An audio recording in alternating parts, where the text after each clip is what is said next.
Shabbat Shalom à toutes et à tous. Nous sommes ce Shabbat dans une double paracha, Acharemot Kedoshim. Acharemot veut dire après la mort, sous-entendu des enfants d'Aaron. Kedoshim, saints, les choses saintes.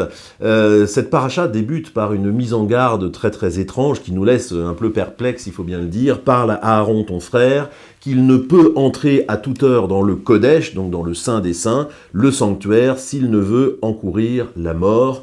Et ce conseil fait suite, bien sûr, à la mort plus qu'étrange des deux fils Nadav et Avihu, frappés de mort, donc alors même qu'ils s'apprêtaient avec un certain enthousiasme à officier dans le Kodesh HaKodashim, dans le Saint des Saints.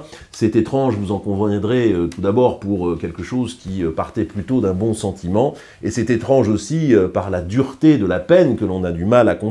Alors, certes, les commentateurs redoublent de créativité pour proposer les différents crimes, entre guillemets, qu'ils auraient pu commettre, être entrés dans le sanctuaire en état d'ébriété, avoir offert un feu étranger, Esh Zar, dit le texte, avoir enseigné une loi dans un lieu non dédié à l'étude. Encore une fois, les commentateurs redoublent de créativité, mais on a bien du mal, avouons-le, à admettre cette sentence qui paraît tout à fait disproportionnée. Alors, ce qui est intéressant, c'est que le grand rabbin du 19e siècle, Rabbi Tzadok HaKohen de Lublin, 1822-1900, un grand rabbin chassidique, une autorité, une lumière de son temps, met en perspective en fait ce danger. On a cru comprendre que peut-être ce qui était pris pour cible, c'était le zèle religieux, le zèle excessif des deux fils d'Aaron, mais lui met ce danger finalement en face de deux dangers quelque part opposés et symétriques. Il raconte un midrash fameux qui raconte un chemin, donc le chemin pris par un individu qui doit constamment éviter deux dangers. Il est menacé de feu sur sa droite et il est menacé de la neige sur sa gauche. Le sage en déduit qu'effectivement la voie est étroite dans la vie, derer tsar meod, le chemin est étroit dans la vie, qu'il faut se garder aussi bien du feu, de la neige, et il pose une question: quel est le plus menaçant des deux dangers? C'est comme ça que formule la question notre rabbin Tzadok Cohen de Lublin. Alors, le feu, ça paraît évident, c'est un petit peu ce qui nous rapproche de notre paracha. Le feu, c'est le zèle, c'est l'enthousiasme excessif, extrêmement dangereux. On le voit d'ailleurs un peu plus tard dans la Bible avec Pinchas qui, zélé, saisit sa lance et pour mettre fin au danger d'idolâtrie et de relâchement coupable des Bnei Israël, tue les uns et les autres. Il lui est plutôt compté à mérite, mais comme le dit Yeshayahu Leibovitz, personne ne peut se prévaloir non plus d'être Pinchas, sans parler du fait que c'est peut-être un modèle lui-même qui est questionnable. Et puis, des travaux plus modernes sont intéressants sur ce qui ressort du zèle ou de l'extrémisme religieux, on pourrait dire. Un psychologue, un sociologue de la connaissance actuelle, Gérald Bronner, tout à fait intéressant, a beaucoup étudié justement ce qui fait qu'une pensée dérive parfois vers l'extrémisme islamiste notamment, qu'il a beaucoup étudié, et de faire remarquer que finalement souvent c'est par petites séquences que la dérive d'une pensée se fait.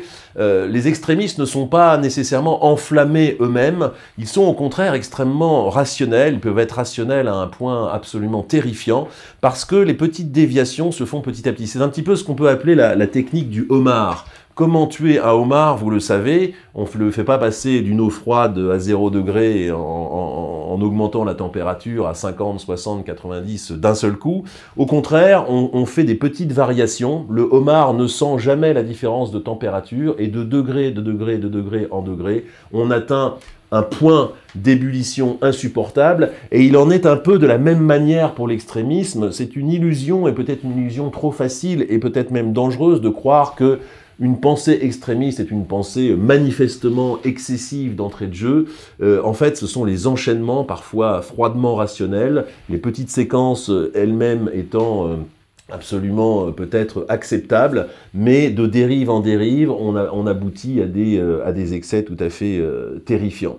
Donc méfiance sur le zèle qui ne se donne pas nécessairement pour tel, en tout cas dans l'exercice de la religion. Le deuxième danger, et c'est là où la parabole, le midrash de Rabbi Tzadok HaKohen de Lublin est intéressant, c'est le danger de l'apathie.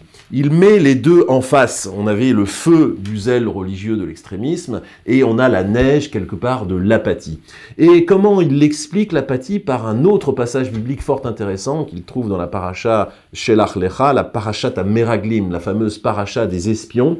Vous connaissez ce passage, Moïse envoie des espions pour étudier cette terre d'Israël avant de la conquérir militairement. Et 10 parmi les 12 chefs de tribu qu'il envoie donnent ce compte-rendu plutôt négatif.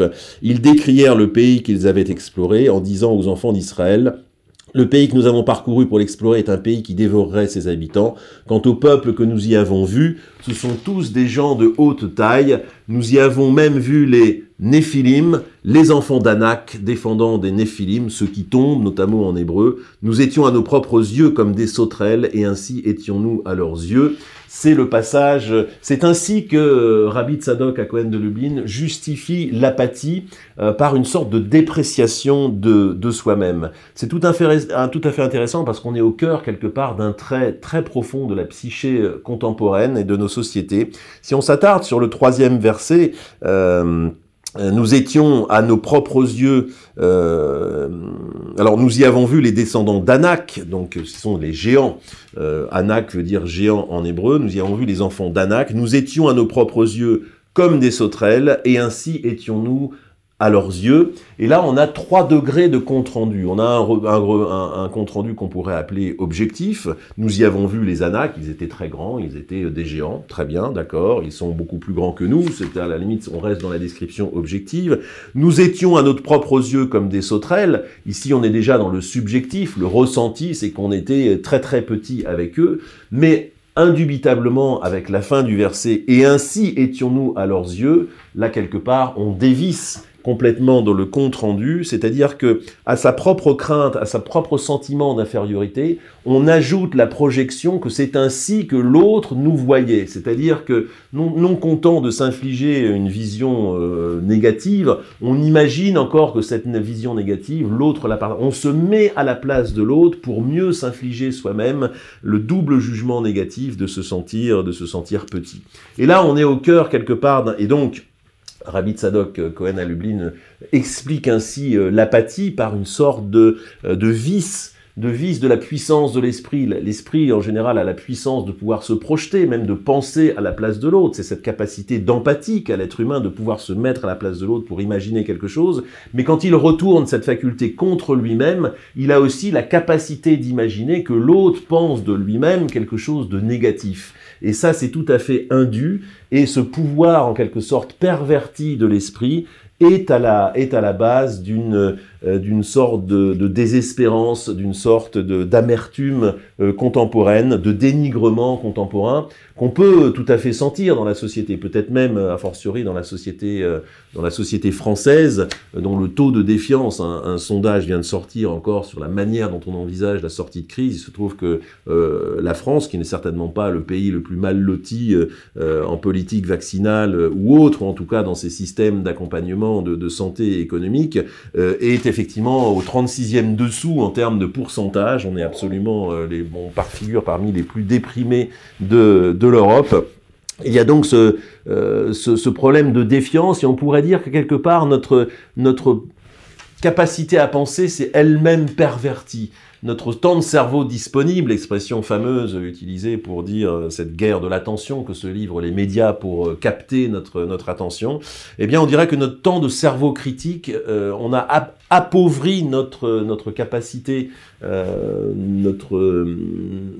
notre gamme, en tout cas, d'attitude intellectuelle pour ne la concentrer que sur le temps critique. Nous sommes dans une hypercritique permanence et nous n'avons plus du tout cette capacité de louange, cette capacité d'émerveillement, de reconnaissance, tout simplement, qui est aussi une des dispositions de l'esprit. Cela, nous l'avons mis de côté pour simplement exercer notre sagacité, qui est certainement une qualité, mais de manière exagérée, en termes de critique et surtout la retourner contre nous-mêmes. Et en ce sens, l'analyse de Rabbi Tzadok Cohen à Lublin est tout à fait actuelle sur notre société. Alors il se trouve que la Torah elle-même suggère une sorte de solution, en tout cas de sortie de cet enfermement de l'esprit dans l'obsession de sa propre faiblesse. Eh bien c'est le passage qui suit tout simplement cette Parashat Meraglin, le passage où est raconté le retour des espions. C'est ce fameux paragraphe qui a été inclus finalement dans le Shema Israël. Juste après la Parashat des espions, on trouve ça très étrange, mais en fait il y a un lien profond, il y a comme un conseil de psychologie profonde, d'anthropologie profonde sur l'homme. Ce verset, vous le connaissez, c'est une partie donc du 3e paragraphe qui dit « Velo taturu achare levafrem » vous ne circumbulerez point après ce que vous disent vos yeux, velo achare levafrem, ce que vous dit votre cœur, ve'achare enechem, et ce que vous dit vos yeux, asher atem zonim acharem, dont vous repétissiez en quelque sorte constamment. Zonim a presque même une connotation extrêmement péjorative, lema antisko, pour que vous vous souveniez. À l'opposé de se nourrir simplement de ses yeux, de se nourrir de son cœur, de se nourrir de ses obsessions, de projeter son esprit sur l'extérieur, y compris avec cette capacité d'empathie que l'on peut retourner contre soi-même, cessez un petit peu ce flux d'informations dont vous pensez qu'il est le nec plus ultra de votre rapport au monde, cessez donc ce qui vous nourrit du côté de votre cœur et aussi de vos yeux, les man tiskeru, pour que vous vous souveniez, ayez un rapport à la mémoire, ayez un rapport au texte. Le texte, c'est la bonne médiation aussi pour étudier dans le monde. Bien sûr, il faut continuer d'être en contact avec le monde, avec nos systèmes sensoriels, avec nos yeux, avec notre cœur, nos sentiments, mais il faut aussi y ajouter un autre mode qui, lui, nous donne la bonne distance pour être sur ce juste chemin, justement, entre la neige et le feu, entre l'extrémisme, entre tout ce qui est inflationniste et qui nous fait dériver, et tout ce qui est plutôt dépressif et qui nous fait chuter et que l'on retourne contre soi-même,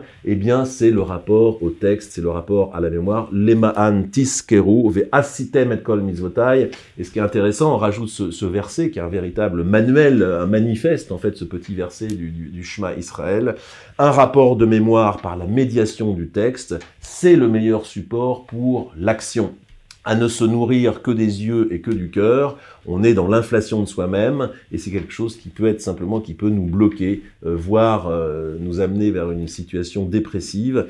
Le rapport de texte, un rapport actif d'interprétation, nous promeut vers l'action, et c'est ainsi peut-être qu'il faut réfléchir à partir de cet événement plutôt mystérieux de la mort des fils d'Aaron, intéressamment mis en perspective par Rabbi Tzadok Cohen de Lublin, entre justement un enthousiasme excessif, mais un danger de dépression aussi excessif, le texte, l'interprétation et l'action, sans nul doute un thème intéressant pour ce Shabbat à la double paracha Acharemot Kedoshim.